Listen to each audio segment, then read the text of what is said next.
Welcome to this explainer. Today, we're going to put on our data detective hats to uncover what is honestly a massive, shocking blind spot in our global water sustainability efforts. You know, we all think a lot about water conservation at home, but what actually happens at those massive municipal plants that process the water we use every single day?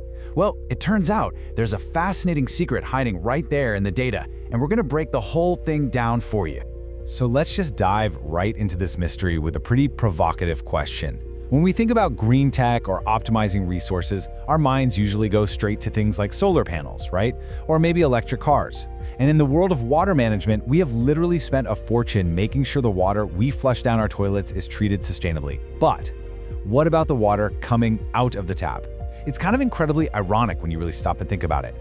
Section 1. The Sustainability Secret.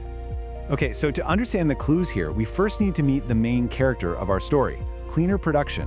Now, I know that sounds like some really dry industrial jargon, but actually, as defined by the United Nations Industrial Development Organization, it's a super proactive, money-saving philosophy. It's basically all about preventing pollution before it even starts. It reduces risks to humans and the environment, and it just makes services fundamentally more efficient across the board. And this illustrates perfectly why this concept is so crucial. The United Nations has this specific target, Sustainable Development Goal 6, and the whole point of it is ensuring sustainable management of water and sanitation for everyone on the planet. But to actually pull that off, to hit that global goal, we absolutely have to integrate preventative practices like cleaner production right into our core infrastructure. Section 2. A glaring research gap. But here's where things get weird.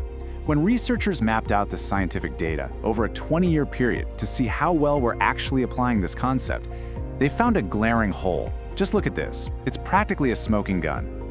See those tall blue bars steadily climbing year after year? That represents a massive volume of research going into wastewater treatment. Now look at the drinking water research. It's just those tiny little red blips, barely even registering at the bottom of the chart. This comparison highlights the absolute absurdity of our current priorities. We've spent decades intensely focusing on the sustainability and the efficiency of the water we flush away. Meanwhile, we're severely neglecting public and scientific attention when it comes to integrating those exact same cleaner, greener practices into the drinking water systems that literally keep us alive. It's wild, right? So let's head over to our detective clue board and see how this plays out across 61 different nations. These network maps visualize thousands of different studies. The one on the right shows how leading countries, places like China, India, and the United States, are collaborating heavily on water treatment research. But if you look at the keyword map on the left, which groups together the most frequently researched topics, you'll notice something huge is missing. No way around this. Among 927 keywords used over 2 decades of global research, the phrase drinking water did not even make the main cluster. I mean, terms like wastewater, eco-efficiency, and reuse are all right there, heavily connected by thick lines of scientific inquiry. But drinking water? It is entirely absent from the conversation. Section 3. The Systematic Review. Because that big picture data was so incredibly sparse, researchers realized they had to go hunting for the very few pioneers actually doing this vital work. So they used this rigorous scientific framework called a Prisma flow diagram to sift through vast databases and dig up the hidden gems. They were looking for the actual real-world studies where cleaner production was successfully applied to drinking water treatment. I kind of like to call this the funnel of truth. They started this massive global search and found just 27 initial documents that even mentioned both terms together. And then, after filtering for relevance and applying strict scientific criteria, they ended up with a mere handful of studies globally that truly integrated these green strategies into drinking water systems. Just 5. That's it, 5 studies. But, as this table brilliantly summarizes, what those 5 pioneering studies discovered was honestly pretty incredible. It proves that when we actually do apply these strategies, the payoff is huge. For example, recycling spent reverse osmosis modules led to major energy savings and less waste. Installing smart sensors neutralized health threats through immediate detection. But actually, scratch that. The most fascinating strategy here is the one addressing the inefficient use of raw water. Section 4. Good housekeeping works. Out of all those high-tech strategies, the most surprisingly effective one is a concept called good housekeeping. Now, obviously, we aren't talking about grabbing a broom and sweeping the floors of the treatment plant. On a municipal scale, good housekeeping means optimizing administrative procedures and re-engineering processes. It's about looking at your daily operations and just tweaking them to prevent the inefficient use of raw materials. And honestly, the best part? It tries extreme water and energy conservation with almost zero investment costs required upfront. Let's just look at the sheer scale of the impact this simple good housekeeping can have.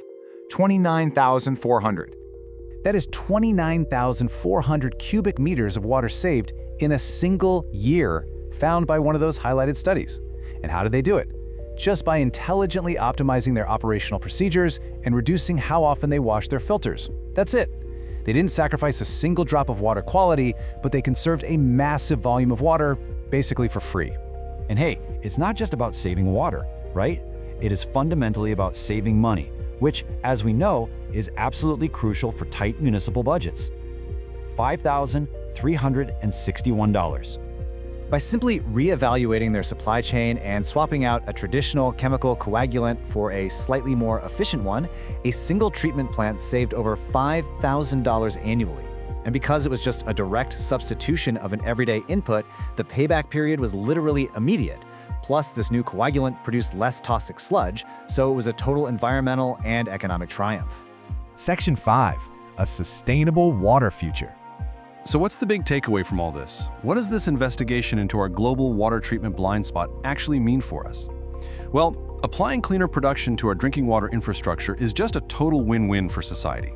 By making these plants greener, we don't just get a smaller carbon footprint or reduced greenhouse gas emissions, we actually get cheaper municipal operations, we contribute directly to the UN's Sustainable Development Goals, and ultimately, we secure safer, much higher quality drinking water for our communities. As the researchers perfectly summed it up in their study, more efficiency and optimization simply results in less waste and lower operating costs. The math is undeniable. But to get there, it really requires a major attitudinal shift from plant managers and policymakers. They have to start looking at drinking water systems not just as static utilities that always operate the same way, but as dynamic systems that are totally ripe for environmental innovation. So I'm going to leave you with this final thought to ponder today. If we already have the technology, the data, and the massive international focus to make the water we flush down our toilets completely sustainable, isn't it time we demanded the exact same standard for the water that comes out of our kitchen tap?